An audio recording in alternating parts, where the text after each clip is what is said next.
ঢাকার জ্যাম আর ধোঁয়া থেকে একটু মুক্তি চান কিন্তু বাজেট কম, তাহলে আজকের ভিডিওটা আপনার জন্য। মাত্র 950 টাকা পকেটে নিয়ে ঘুরে আসতে পারেন বান্দরবনের লুকানো স্বর্গ থেকে। চলুন ঘুরে আসি মারাংতাং পাহাড়ের শিলবনিয়া ঝর্ণা। ঢাকা থেকে রাতে রওনা দিলাম, ভোরে পৌঁছালাম আলীকদম। পথে কয়েকটি আর্মি চেকপোস্ট, ভ্রমণকারীদের নিরাপদ। আমরা এখন দাঁড়িয়েছি ইয়াংসা আর্মি ক্যাম্পের এখানে।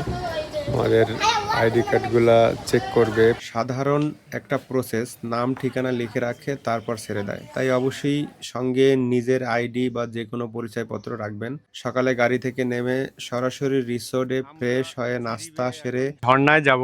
এই যে শিলবনিয়া ঝর্ণা, 20 থেকে 30 মিনিট সহজ ট্রাক। এটা হচ্ছে মারাংতাং এলাকার শিলবনিয়া ঝর্ণার দিকে আমরা যাচ্ছি।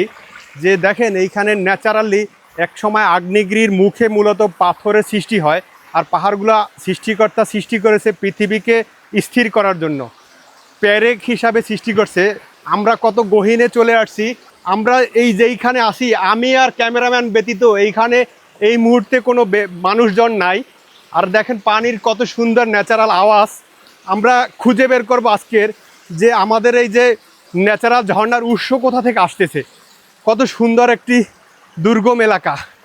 এই যে দেখেন কত বড় বড় পাথর। এই সব জায়গায় মূলত কোনো স্থাপনা তৈরি করা ঠিক না। পানি এখন যদিও শুকনো মৌসুম আমাদের দেশের প্রেক্ষাপটে, এই যখন বর্ষা মৌসুম থাকে তখন এই দুই পাহাড় ভোরে পানি বের হয়ে যায়। কারণ আমাদের নদীর উৎপত্তি কিন্তু ঝর্ণা থেকে, এরকম ছোট ছোট হাজার হাজার ঝর্ণা দিয়েই কিন্তু নদীর উৎপত্তি হয়েছে। এখানে একটি বাঁধের ব্যবস্থা করা হয়েছে সরকারিভাবে ঝর্ণাটাকে নিয়ন্ত্রণ করার জন্য।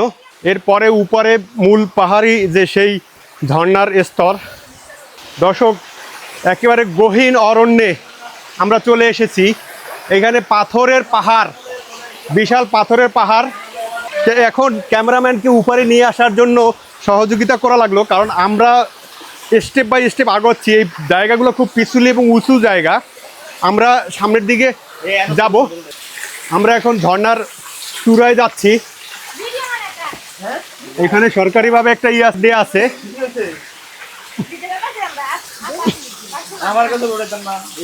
সৃষ্টিকর্তার অশেষ নিয়ামত, আমরা আমাদের গন্তব্যে চলে এসেছি। পাহাড়ের বিভিন্ন পানি চুষে চুষে একটা জায়গা থেকে নামলেই সেটাকে ঝর্ণা বলা হয়। চারপাশে ঝরে পড়া ঠান্ডা পানি আর সবুজ পাহাড়, একদম মন ভরে যাওয়ার দৃশ্য। ঝর্ণা থেকে ফিরে রিসোর্টে দুপুরের খাবার, ভাত ডাল আর পাহাড়ি মুরগির ঝোল। খাওয়া শেষে আবার রওনা দিলাম মারাংতাং পাহাড়ের উদ্দেশ্যে। উপরে উঠে চারপাশে মেঘ আর পাহাড়, অসাধারণ একটি ভিউ।